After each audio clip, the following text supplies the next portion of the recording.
Good day and welcome again to another broadcast brought to you today. And we are the Relationship Marriage Hour, and it's a privilege for us to be joining you. I am Dr. Alvin Hepburn. My co-host is Dr. Maria McDonald, who should be joining us momentarily. And we are so excited again. We are so excited to bring you this broadcast from the Love Bay Afrobeat Music Talk Radio, your number one Caribbean diaspora online radio show. And we're happy to be here streaming live. And you can pick us up on X, you can pick us up on LinkedIn, you can pick us up on Facebook and YouTube. We are at all of these platforms. And if you have any questions, any concerns, you can reach out to us and we will do our best to accommodate you. Now, listen, for the past 2 weeks, we've had this dynamic power pack anointed woman of God here with us. We are dealing with this topic on toxic relationships and detoxifying and getting all that toxic out of you. And we are excited today to have back in the house, have back on the broadcast, Dr. Kimberly Green. Dr. Green, how are you today? I am absolutely wonderful, and I thank God that I am here with you yet another week for another hour to talk about the good things of life, marriage, and of Yes. Christ. Yes. And we are grateful to have you with us one more time. Now, for our listening audience, we want you to go get a friend. Call a friend now. Call your significant other. If you're married, call your wife, call your husband, call your children, your mother, your father, your brothers, your sisters. Tell them, tune in today for part three. We're dealing with this toxic relationship, how to realize that you are in a toxic relationship, Yeah. find out where the toxin is coming from, and how to get rid of it, how you can live a life free from toxins and you can live a glorious and a magnificent life as married couples. And Dr. Green, I'm going to open up where you could just remind our Background. Let listening me see if I can audience hear the background. on, Hold on a minute. Just put me oh, on mute. yes, you are Leave me here, on mute. Dr. Hold on a second. Maria. Amen. Dr. Maria was just in, but she'll be back. Um, Yes. So where you could just remind our listening audience about how how do I know I'm in a toxic relationship? How do they detect that? Because some people may think that's normal, but let our listening audience know the difference between a normal relationship and a toxic relationship. And then we're going to talk a little bit more on that. And then we will move on how we fix that. Dr. So Green. let's begin this and let to answer your question. What do we call a normal relationship? I would like to say, what do we call a righteous relationship versus an unrighteous relationship? Unrighteous, toxic. Good. A righteous relationship is one that brings forth peace because this is what God gives us, and love always abounds in peace.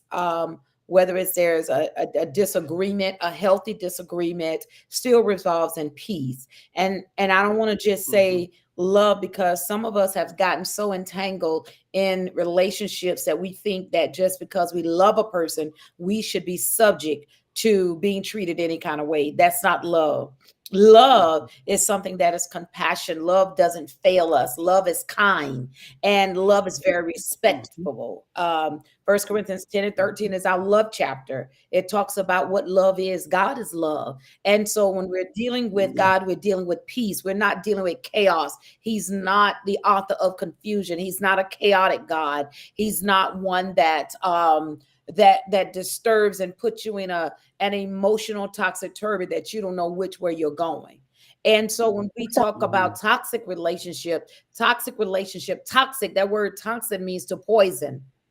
It comes to poison. It Mhm. is it separate, it divides. It brings in a lot of pain and agony. It leaves you restless and not peaceful. And so when you know that when we're in a toxic relationship and it brings against toxicity against the body, it brings in stress, it brings in a lot of doubt, it brings in fear, it brings your emotions into a place to where it's all over the place. It's out of balance. And so we don't function well as people, as human, as men or women, when we're having so much to deal with. It's taxing on the body, and it causes us not to be able to function and move at the capacity that we want to move in to be successful in life.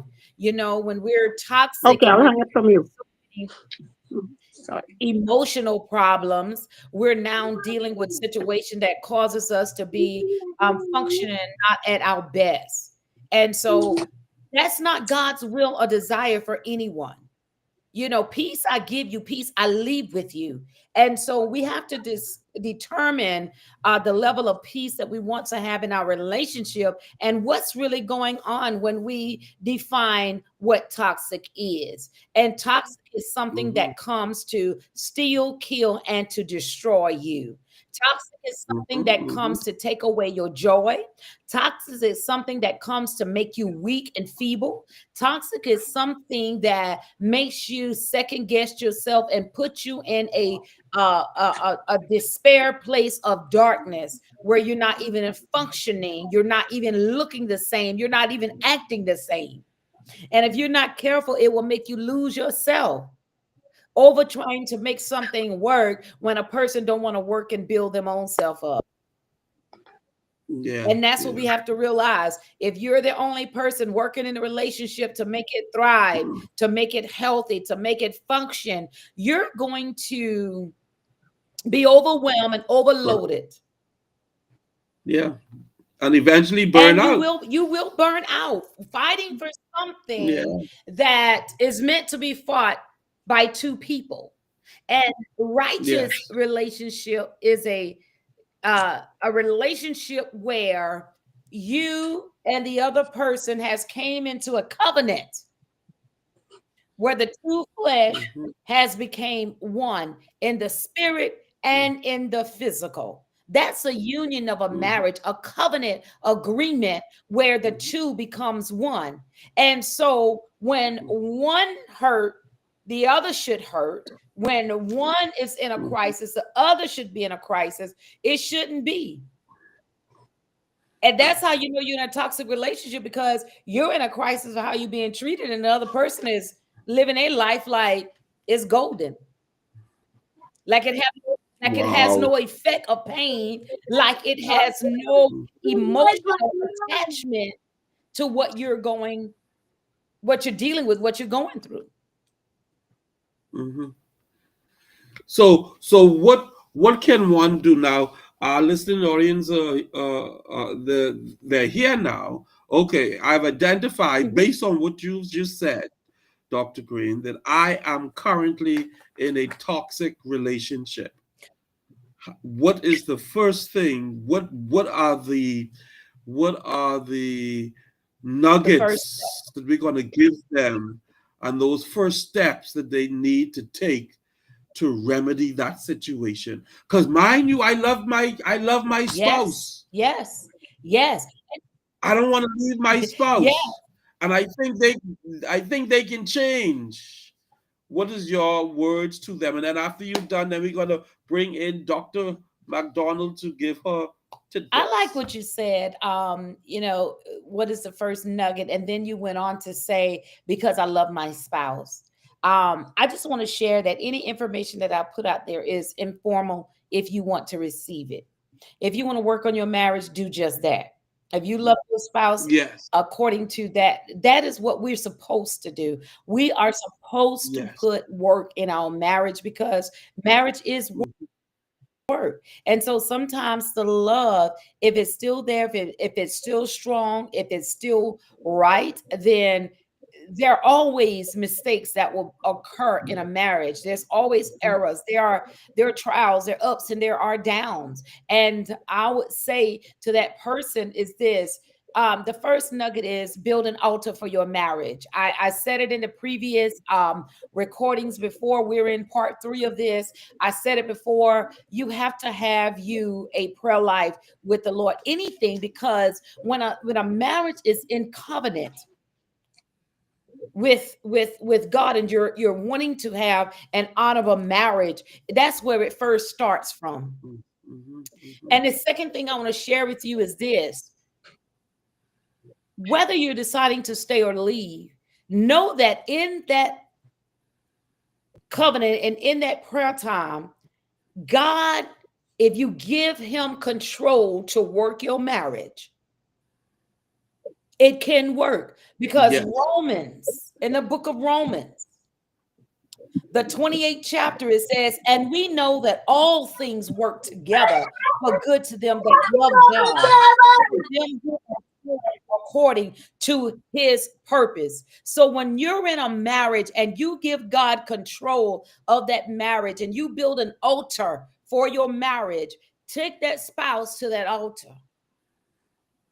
Take that spouse to that altar. Take that problem or that situation unto God and allow the word to work through that to either help you separate or to help you stay. But rather you're going to stay or rather you're going to separate, if you're going to stay for the love or whether you're going to separate because of the toxicity or the abuse, you need an altar either way out. You need God, because Yes. when you put him in control, and if you're leaving, he will give you the right strength and the right exit way. And you may ask, well, what is the right strength or what is the right exit way when we saying, until death do us part? Well, the Bible gives us an example when Paul talks about it in Ephesians 5, the 29th verse through verse 32. He talks about how Christ loves the church, and that husbands should love their wives and wives love to honor their husbands. And so he said, the Bible gives us several in 1 Corinthians 10, he gives us ways of being out of that thing. And one of those things is that infidelity, or if an unbelieving spouse wants to leave, let them leave, because what? God calls you to peace. Here's that word peace again. God calls you to peace. And so when you're praying, whether you're staying or you're leaving, there should be a level of peace that you have regarding whether or not you're going to remain or whether you're going to leave that situation. But what love does not do, it doesn't hit, it doesn't hurt, it does not have adulterous affair. Love does not abandon. So we got to understand where is the power of the love and where does it lies when we're trying to determine, should I make this work or should I leave? I'm like Christ. I hate divorces. I don't like it. Christ doesn't like it either, because he doesn't like us to be separated. The word tells us that two are better than one. We have instructions, but when we allow our circumstances, our emotions, and outside people to interfere, that's a problem for us. Marriage, and I said to you, is between it's oneness between a husband and a wife. And let me be clear, a husband and a wife, a man and a woman, that is the beginning. That is it. That is the order of God. And so when the two becomes one, God doesn't like for it to be separated, but things get involved and entangled in that, where it should just be the two that made the vow is where the two should lie at the altar, whether the two lie in making the determination of how to move forward in the marriage, because no two marriage is alike. And we often want to get opinions from folks on how the marriage should be. And a lot of people are not going to follow the same guidelines. The temperance is not going to be the same. The patience is not going to be the same. Decisions that are made are not going to be the same. Your circumstances are totally different. And it takes two It takes two imperfect human beings to sit before God and learn how to allow Him to perfect those things that are wrong, that are not right, that needs to be justified, that needs attention. So are we going to So give God control? And I yeah, find that to be the first nugget and the most important nugget, because when we let God be in control and we tune ourselves into listening to God, we don't have a problem tuning auntie, cousin, grandma, uncle, girlfriend, boyfriend, work co-worker, or the members of the church. We don't allow them in to tell us how this thing should be operated. yeah, yeah. Um, I adore when I do my marriage counseling. I like to draw this triangle, and it's let's say it's a isosceles triangle, where you have the top of the triangle is where I put God, and Mhm. at the base is where I put the man and I put the woman. And I explain it to them this way. I said, okay, uh, y'all are going to try to work hard to get to each other. You could do that and that could work, but Yes. that's hard work. But why don't you all do this? Why don't both of you try to get closer to God? Yes. Because the closer you go up that triangle, when you look at y'all two, the distance between you two becomes smaller and smaller and smaller. Yes. And I think that is a great key to a healthy marriage, is that, and I said that to my wife Tanya even before we got married. I said to her, I said, Tanya, I did not sleep around because of you. Hmm. It was because of God. Yes. If you want to keep me that way, keep me going after him. Hmm. And if I'm loyal to God, I have no other choice to be than to be loyal to you. Yes. Yes. And and if I give God what he wants, he will help me give you what you need. Yes. So I think that God factor is a major factor in a healthy, untoxic relationship, Yes. because God works on the individuals Hmm. to help them get what they need, that they can also be a help to their spouse. And not only does is God is going to help you in your role as a spouse, but He will also help the other spouse as you build in your relationship to understand that when the Bible tells us in First Corinthians 10 and 13, when we talk about the love chapter, love holds no wrong. And when we are in that relationship and building our relationship with Christ, it helps us not to be able to see the idea of what somebody else is wrong, because too many times we are reminding the person of what they've done wrong, or Mhm. we're holding it against them, even if it's just in our minds and our hearts, when we should be releasing that and holding no wrong. We should not be remembering and taking account of what wrong they have done, what they said, what mistakes they have made, because we will, as human beings, make mistakes. We Mhm. will do that, but our relationship with Christ helps us to immediately forgive. It helps us to not go to bed with anger in our hearts or remembering. And it helps us to be able to communicate to that person and allow that person to, the relationship they build with Christ, to apologize and bring into agreement or alignment what standards we're going to place before God for this marriage. Yes, yes. And we are so blessed to have our host and my co-host, Dr. McDonald. Welcome, welcome. You got it all sorted out. I Can you I can hear go you on, now. talk? I We can want hear to you. hear I can hear you from now. you. Yes, Okay, so I'm what say you? I'm listening and I'm hearing some very positive information in respect to how we're looking at how we look at toxic relationship. And, one of the things I just heard Dr. Green said is the fact that we are two different people. And I add to that that we are two different. And in addition, Dr. Albert, this is your favorite line. Not only are we two different, but we are not perfect.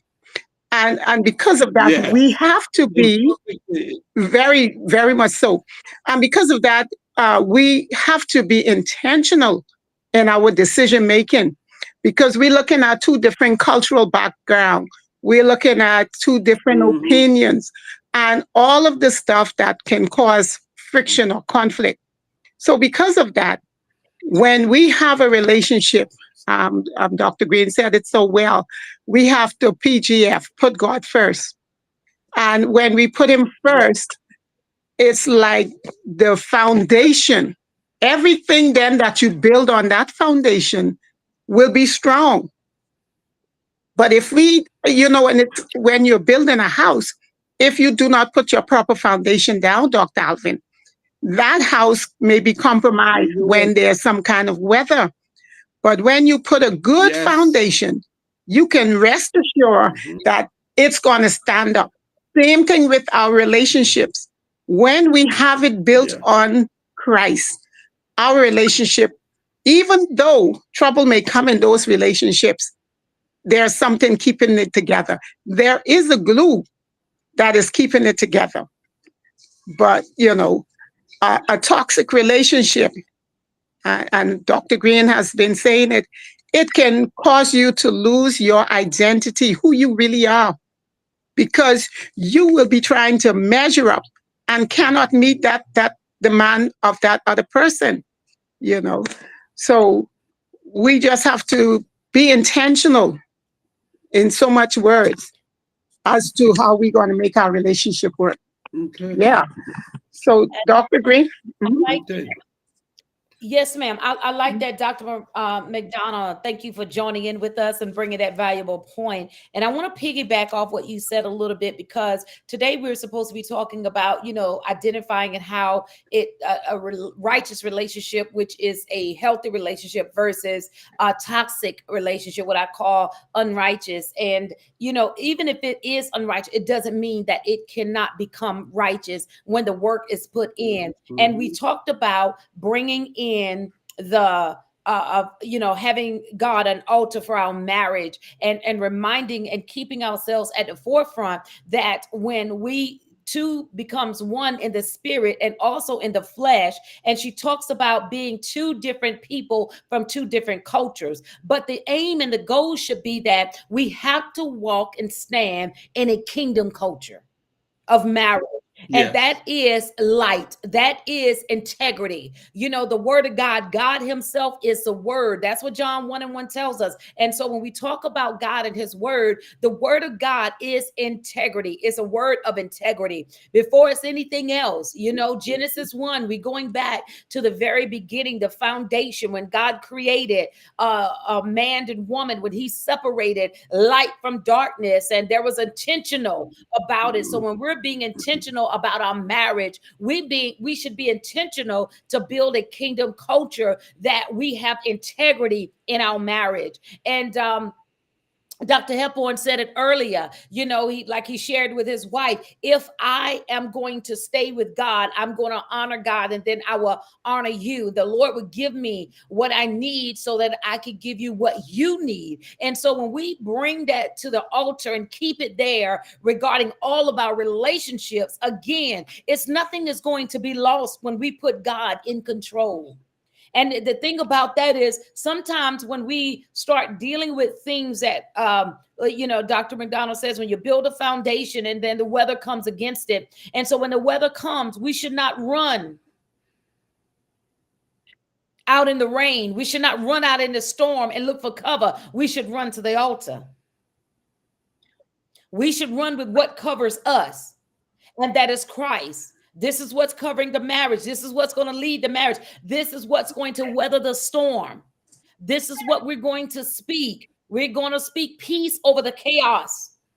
that is disrupted in our lives. We're going to have hope when it seems to be a hopeless situation. We're going to, declare the victory where there seems to be none. And so when the confusion comes, it is at the altar we should find ourselves so that we can take cover in Christ Jesus to direct us to where we need to be. And even if it has been an error of a mission that's wrong, bring that spouse to Christ.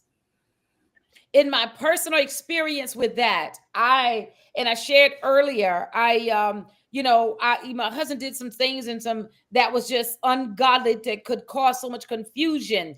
And my first response was, I need to run for cover. But then I ran to God. Yes.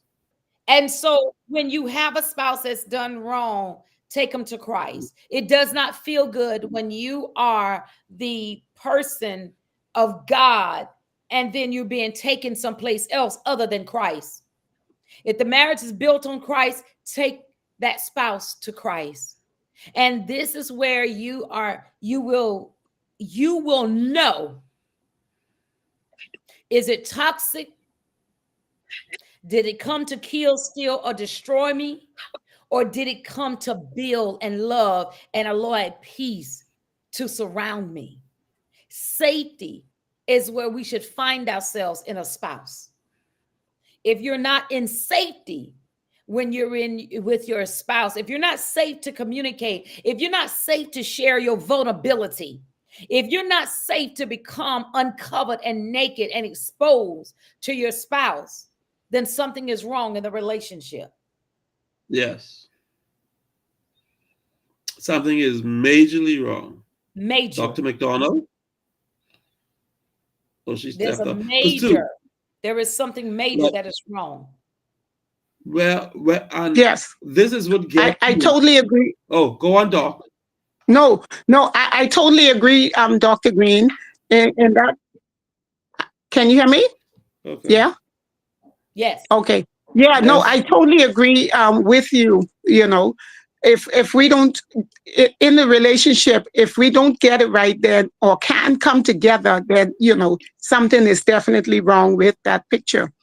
But we need to realize that it takes two to make it work. And if one is alone, one is trying and the other is not, then we still have a problem. So we need both parties to be involved, engaged in what is happening. And I think that is where we're having problem, because you can have one willing partner that wants to see the relationship gets better. The other one doesn't really care. Or it's always that blame game. They are blaming the other person for something. So, we need to be able to get over that hurdle, Doc. Mm-hmm. Dr. McDonald, I agree to a certain extent, and then I disagree. I agree that there are times that one will work for the relationship and the other one should not. I'm more concerned with the one that will not or is not working the relationship. What is in your ear that you're not giving full attention to the marriage? Mm-hmm. What is there that is speaking to you that is not allowing you to do what you have been called to do in a marriage? And I say that because there should not be an option B for a marriage. In other words, as you declare, to death do you part. It should not be an option if you're not dead, if you're not dying.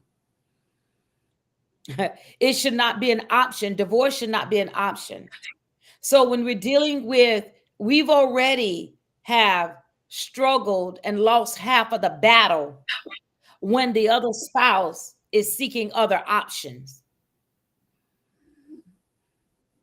Then we got to realize and go back to the fact that if a person is toxic, what is they rooted? Where is this toxicity coming from? What is the root problem of it? Is it somebody's in your ear? Is it, for me, it was a narcissistic relationship of being with a narcissist that had a troubled you that, and even violence or disrespect that has been conditioned to think that it's normal behavior when it's not. That's not normal behavior. And so, when you're dealing with that particular situation and you're looking at where's the root of this toxicity coming from, to become toxic, it had to have been festered and made into something stemming from something else. What happened?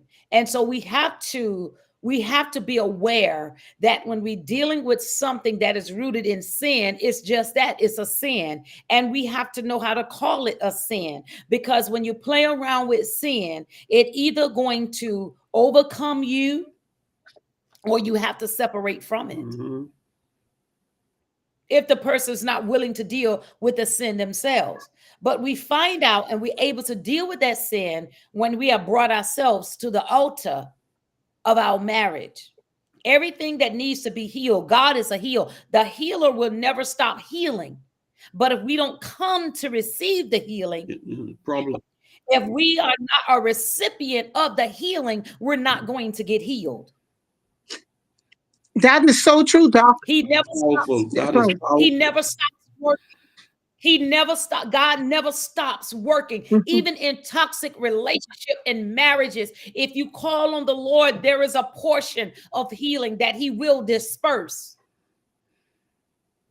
He will not stop performing his way. Listen, Jeremiah 12, he watches over his word to perform it. And so when you at the altar, and if it's healing that needs to be done in that area, you have to do the work. Faith without works is dead. If you have faith in your marriage, now we can have faith in God and not have faith in our marriage. We can become so broken in areas that we don't even identify God of going in those areas in our lives.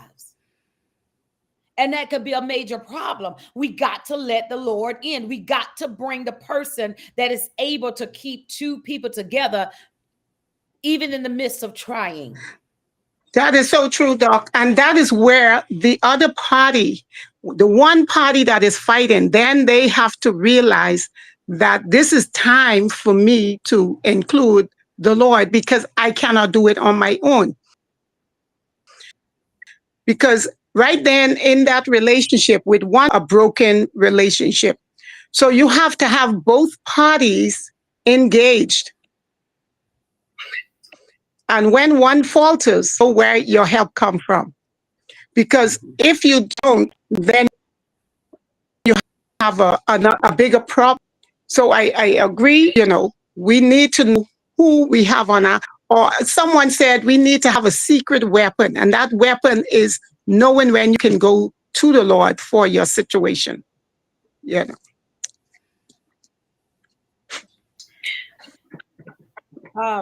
Over 50%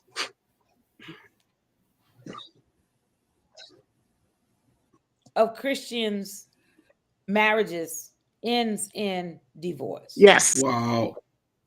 By all means, yes. That is the most recent That's not study a crime. that That's not good. Exactly. Well, let me take that back. It's over 50% of all marriages that are based on Christianity, but 25 overall divorces that end is 50%. 25% of those are the persons of faith. Yes. That are being in the couples ending in divorce, having the overall faith of God and are not able to work it. That is a huge problem. Yes, it is. That's a huge problem. Too big. Because those are people that have a faith and believe in God, but there's not the patient that worketh. Mm-hmm. Where is the patience that worketh of faith? Where is the longevity of it? Mm-hmm. Without being there. And I believe that there are more than two legal reasons that the Bible gives it. The two biblical reasons that the Bible give is adultery and abandonment. Okay. Yes. As a believer, those are the only two ways that God gives. Every other bickering and arguing, or wanting this and one wanting that, those are not reasons for divorce. And I think that we as people have gotten to the point till we've allowed ourselves to have a second option when God didn't really give us a second option. And that is true, Doc. A lot of people come into a relationship with that second option. So because they're coming in with it, you are preparing for what you want or what will happen. That is so true. That's a valid point. Yeah, you're going to always have in the back of your mind, if it don't work, then I can just get out of it. No. Yes. Yeah. If it don't work, you stay in it and you make it work. You find ways to work. Yeah. There should not, but we have gotten too comfortable. We have gotten too comfortable divorcing. Yes. Very comfortable in making that an option when that is not an option. But I will say this to people that makes it comfortable: you have to be careful, because you still have to be accountable to God. Yep. You still have to be accountable to God for what you've done and how you have remained honorable before God and how you have dealt with the situation. Even to the point, if you're separating or divorcing, there's a right way to do it. There's a right way to do it, because the person that you will answer to, the person that you will receive is God. Mm-hmm. And Dr. Green, so what are you going Dr. Green, right there. What are you going to take? Right there, Dr. Green, is where the triangle comes in. Where you stop trying to work, where Alvin stops trying to work just to please Tanya. Let me do what Tanya wants. Let me please her. She stops just trying to work to please Alvin. Let me please Alvin, do what Alvin wants. But if I aim to please God and she aims to please God, in the midst of us doing that, we end up saying that, wow, I'm pleasing her. She's pleasing me. There have been plenty times that I would be in prayer and the Lord would say, Alvin, get up and go hug Tanya. I'm like, God, I'm in prayer now. What do you mean get up, go hug her? So I get up and I go hug her. And she's like, how did you know that I needed that? I didn't know that. But because my aim is to get closer to God, he that if he puts me together with you, he knows what you need. And you know what the Lord said to me? He said, Alvin, it is not your job to change Tanya. You too nearsighted. Because you can spend a year trying to get her to meet your needs of now, and in 2 years from now, your needs change. Then you got to go all over again and retrain her again. Why don't you let me train her? Because I know what you need this year, next year, 10 years from now. But see, wow, powerful. That's powerful. Yes, but and it goes back to what Dr. McDonald says. Yes. If you're two individual people, what we said from the beginning, two independent people becoming a culture of one. Yes. How do you when you're married, you're two separate, but then what makes you become one is not you saying I do. No, it's far from that. What makes you become one is the work, it's the sacrifice. That's what makes you become one. It's the work, it's the marinating, it's the communication, it's the honoring each other. It is showing your support and your love. And love is not what we say, it's what we do. Yes. Powerful. Love is action. It's what we do. And so while we're doing it and while we're working together, this is what's happening. You're coming together. This is what's happening. You're marinating, you're intertwining, your beliefs is coming together. And then there is power that is flowing between that, because now when you're standing upright with God, you're now aiming to please each other when you know that you're different, but it is God that's going to unite it. And I've seen where God, there are two people that God don't put together, but he kept them together because they were willing to do the work. Yep. Yeah. Yes, indeed. Yes, indeed. Bishop T.D. Jakes had a statement that he used to say, "It'll work if you work it." It will work if you work. And I believe I believe that Yes. with everything in me. And that goes for everything. Mhm. Whatever you put your attention to, that's where you're going to see your Yeah. fruit. Right. Yeah. So, Doc, we're going to That's where segue. you would see. Sorry. Sorry. Go ahead. Go ahead. No, I was going to say we need to segue then into what does a healthy relationship look like versus a toxic one? Yeah. And, let's look at that to see how we can help our listening audience. Healthy relationship one is, like I said, it's always healthy to have an altar. An altar is a place you're going to run to get strength for the marriage. An altar is a place where you're going to be forgiving and loving, and you're going to find love in God because God is love. Yes. When we feel like we done ran out of what we can give, God refuels us and refill us, that here we are again, right there in the same place. A healthy relationship looks like, even when I'm upset, I'm still speaking. I'm still saying good morning. I'm still saying enjoy your day, or how was your day today? I am still making sure that the fruit of my lips is pleasing to you. I'm still making sure that whatever I'm saying is sweet sounding to you, that you're still not neglecting the duties because you feel some type of way about what been said or what somebody has or has not done. Remain in your role. That's what a healthy relationship looks like. Continue to do what you have been called to do because this is what you have agreed and what you have committed to. You can't relinquish or leave your commitment because you're upset. You can't leave it because you feel like, I just don't feel like that today. We all going to feel bad Yeah. sometime or the other. We all are not going to feel good, Mhm. but those are the times that we still got to be encouraging, and we still has to be kind. It costs nothing to be kind. Kindness is who we are. Integrity is who Mhm. we are. It's not what we claim. Love is who we are. And so if you are a person of love, it's going to overshadow in what you do. Learn to embrace it. I always like to challenge people to tell them, when you feel like you're not being loved, then show love. Mhm. When you feel like you're not being loved, then show love.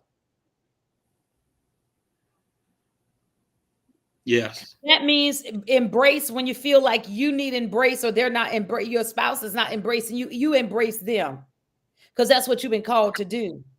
Still prepare and make the dinners and the meals because that's what you've been called to do. Those are what healthy relationship looks like. Even when I'm upset, I'm still speaking and I am still engaging in what I've been called to do. I'm still doing my part. Your emotions doesn't have anything to do with whether or not you decide who you're going to be in that marriage. Your commitment does. A lot of times we want the titles, but we don't want the work. Mhm. A husband, Jesus, he never abandoned the church. Even when he went in there and they were doing things that they weren't supposed to do in the church, he disrupted it, but he didn't abandon it. He addressed it, but he didn't leave it in torment. It was a level of love and compassion that came behind that. It was always, I'm here. There is no neglecting in that. So we have to do the same thing. We have to maintain the same attitude and do the things what Christ did with the church. That's why he says that marriage is likened after Jesus and his love for the church, because he didn't abandon it. He did not abuse the authority that was within that to hurt the people. Mhm. He taught them, he chastised them for sure. He disciplined them. He corrected them, but he did it all through love. And that's what makes healthy situations remain healthy, is because what we do, we're doing it in love. Why? Because we don't always get it right as two people. That's good. But with conversation, it helps us to understand. So that's a nugget. Mhm. Another nugget that I always tell people is this. And what I see is I have a young lady that is her and a young man, they started dating. And when they started dating, they found themselves having monthly outings with people that were dating, but the goal were for marriage, and also with marriage people that were covering them in a Christian light, in a Christian, dating and doing things of that was Mhm. pleasing in the sight of Christ. And so, because of the engagement and the surrounding of healthy relationships and marriage that was geared after Christ, it has brought them to a place of coming into agreement for marriage. And so, in that agreement for marriage, and they're planning the marriage, it evolved because they surrounded themselves around godly, healthy relationship that they desired for themselves. Hmm. And I would tell healthy Powerful.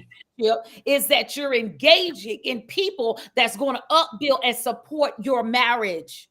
That's going to help you get to the altar. That's going to help you fight and weather the storms in a godly way, in a godly manner. And conversations relating around godly things that we're going to stay together, and there's not an option or an outlet for anything else, because divorce and separation, abandonment, those things are not what we are desiring, and that's not what we want. And so when you build that from the beginning of your relationship, that is the drive that you're going to have to take you to the destiny of forever and after, Mhm. So, until death do us part. mhm, So you got to have a community of people that are thriving in their marriage and desire for others to be who they are. They're going to be that example to help pull you up by the bootstraps when there is a storm or a struggle, and say, hey, we're going to get through this together. that's good. That's your support system. That's your support system. The third thing that I would encourage everybody to do is listen, engage in a healthy relationship, engage in doing things, engage your atmosphere, your space. Your home should be a representation of your marriage. If it's a place of love, then peace shall abide in that atmosphere. If this is a place that you harbor love and kindness, I always call my home and my safe place, I call it my sanctuary, because that is a place for resting, that is a place to rejuvenate, that is a place to come in and to be all that I can or should not be out there in the world. I come to that place of home that I can get there and just dissolve who I am from all of the things that I experience in the world, that then I can have in that home. That's your sanctuary. So what do we do when we in the sanctuary? We pray, we praise, we worship, we enjoy, we break bread, we fellowship, we commit. We come together in a place and in a space that's pleasing unto God. Have a space for that. Have a space for that. And always have a refresher in the marriage. Always renew your vows to one another. It may not sound the same, but it's always, I love you. Yeah. Pray and cover. Pray and cover. Embrace that person. And I always tell people, embrace and covering is just not sexual. You got to be able to hug. You got to be able to grab and hold hands. You got to be able to flirt with your spouse. You got to be Yeah. able to keep the fire burning. Those are healthy relationship. Those are things that you want to do. Just simple gestures, just as a reminder. A note in the lunchbox, or a note in the work bag, or just something that's just left in the car, flowers, just anything that will put a smile on somebody's face and say, hey, you know what? I was thinking about you today. Mm-hmm. Yes. Even Yeah. if we're not together, you still my thought. Good stuff. All powerful. All powerful. Doc, you are on fire. You are on fire, Dr. Gray. Hey, you It's just just yeah. what God shows us, and marriage is the most honorable and most powerful thing, because it was from the foundation that this is what God established. Listen, He Yeah. created it. This is Power what of He. agreement. It's the power, And that's what it is. and that's what the enemy does not like. Yeah. Yes. When we learn that we're fighting the real enemy, we're fighting the real demonic spirits that come to destroy. Because if two are better than one, my God, and if you have people that's in a union, it cuts down crime, it cuts down broken homes, and all Homelessness, the things everything. exactly, all the things that's happening in our society can be brought under control when the two becomes one, and marriage returns to an honorable state. Yes, yes. Yes, it is. And see, and that's why there's so much toxicity in the marriage, because if I can keep the two persons at war with each other, then they never come into agreement. And if they never come into agreement, then their children sees that, and then their children thinks, well, that's the norm. So every time my spouse says something, I must do the opposite. Mm. I must oppose, even though it's a good idea, because it was not my idea. I will oppose it, and they don't So see, like Dr. that brings. Miles. Go ahead, Go bro. on, Doc. No, no, go and finish your statement. Go ahead. No, I like Dr. Miles Monroe say, yes, the marriage is perfect, but it's two persons who enter it. They are the imperfect beings, and if they're working towards God, they perfect themselves, hence bettering the marriage. Go on, Dr. McDonald. Yeah, I'm listening to what I just heard you said. Um, I heard a part in there that speaks about a toxic relationship, because if there is one Yes, opposing, you have, and it's always an opposition. That can also be a mhm, sign of a toxic relationship, because you have to be able to yes, come together. You have to, there's sometime in a relationship, the husband is always showing up the wife, or the wife showing up the husband in the presence of friends, or gaslighting situations. That's a toxic relationship. So if they can't It is. come together, if they can't, and he's always showing up, that's toxic. And I don't know how far they can go unless they start working at it intentionally. yeah, Now, yeah. And mhm, I don't have to I don't have to compete with Tanya. exactly, exactly, We on the same team. right. Like like like I hear persons was like, oh well, my spouse, my husband better make more money than me. If he wants me to respect him, he have to make more money than me. And then I had friends who asked me, well, Alvin, if your wife make more money than you, how you can feel? I said, listen, I can be All happy in one pot. Mm-hmm. You cook in one pot. because Mm-hmm. it all, you are so correct. It all got in the same pot. Hmm. Doesn't make a difference. So my money is her money is my money, is our money. That's right. And it's there to better the relationship. Hmm. But boy, you have people out there, and this is, and Dr. McDonald, this is what you and I was talking about before. You have people out there who want to be married but stay single. Yes. Or They like the idea of marriage, but they want to live in the a marriage single life. with a single mind. Right. Well, if you don't have a single mindset, then don't get married. That's Just it. stay single. But if you decide that you are going to be joined in holy matrimony to a individual, then that singlehood goes out the window now. That's right. It is now two operating as one. And that's how it has to be. So when I show up, Tanya shows up. When Tanya shows up, I showed That's up. right. Is two operating as one. Yes. Yes. What you say, Dr. Maria?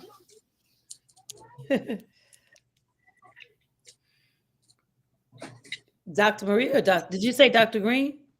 Oh, I thought you. I said Dr. Well, Dr. McDonald. I said Dr. Maria. Okay, I wasn't sure. I Yeah. thought you meant the other doctor. That's when there's a lot of doctors. No, no, Yes, no, no, there's just too many doctors on the show.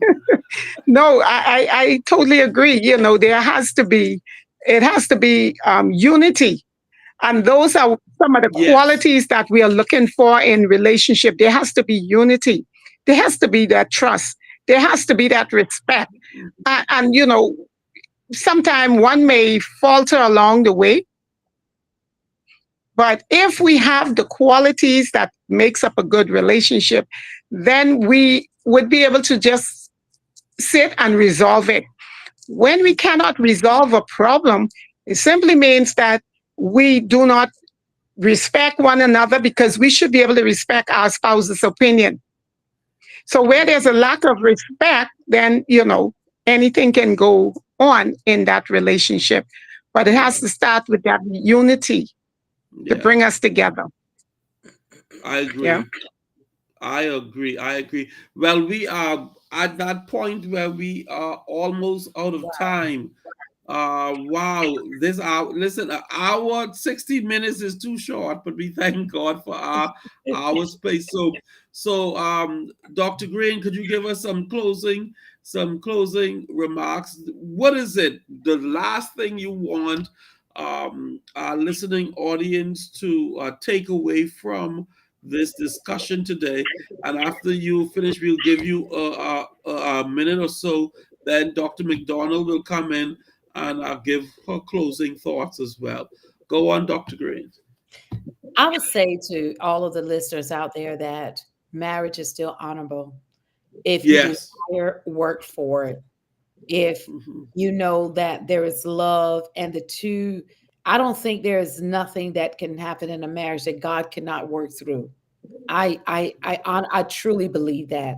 I believe it's just up to the persons to know that God will work it out, and Mhm. all things work together for the good of those who love the Lord, who is called according to his purpose. And his marriage is on purpose with God. And I Mhm. pray that each and every one that are married will be intentional on how they treat their spouse, knowing that God will, he watches over the marriages. And I do want you to know and to understand, for all of those that are married and desiring to get married, that it is still righteous before the sight of God. And I pray that you will put marriage back in its rightful place at the top with God. And the reason why I said that is because the two becomes one. And just as much as Christ loves the church, the husband is to love the wife, and the wife to remain helpful to that husband and in that space. I also want you to understand that the enemy wants a division of anything that Christ has called honorable. The enemy wants to dishonor that. And so he brings about temptation opportunities in marriages that should not be taken, because it can destroy the union that God has built. That is his purpose, to come to steal, kill, and destroy. And he's working overtime in marriages because two people are more powerful than one. And I'm just not speaking from the word, I'm speaking from experience, that when you find the enemy raging war against your marriage, it's not the person per se, it is the spirit that that person has picked up and carried. I have wrestled with that spirit for years. I've wrestled with that spirit not to try to allow death to reign in my marriage, not to allow sickness to reign in my marriage. And God has been faithful every step of the way until I could not war anymore. God is still warring at the very same situation. This is not anything to take lightly because it is what God has ordained. And just as much as he hate divorces, he will fight that much harder for you if something is really going on. But just remember, you cannot lose yourself. You cannot allow the toxicity of a relationship to destroy you or who you are or what God has created and called you to be. However, God honor marriages, he will allow for two reasons for the marriages to be in a divorce, and that is one, adultery, and that is the second one is abandonment. And I would say to you, if this is the case, and if you want your marriage, take your spouse to the altar and confess and allow God to work through that marriage for you. If you believe in God, then give him control in and over your marriage. Do what the word has instructed us to do. Love one another and allow peace to reign within our homes and in our marriages. And for those that are trying to get out of a toxic relationship, especially where violence is, I want to tell you, find your support system and run. Don't turn back because the darkness will consume you if you don't do anything about it. Some things are just meant not to be. Thank you so much, Dr. McDonald. Okay, I Your can say closing. thank you, Dr. Alvin. The journey of a relationship or marriage is like a puzzle. When you get that puzzle, you're excited to put it together. And there are times you cannot find one piece. But if you keep at it, you will be able to solve that puzzle, set it right in place. That is what we go through, but we have to be patient enough to see things come together. There are stages in marriages.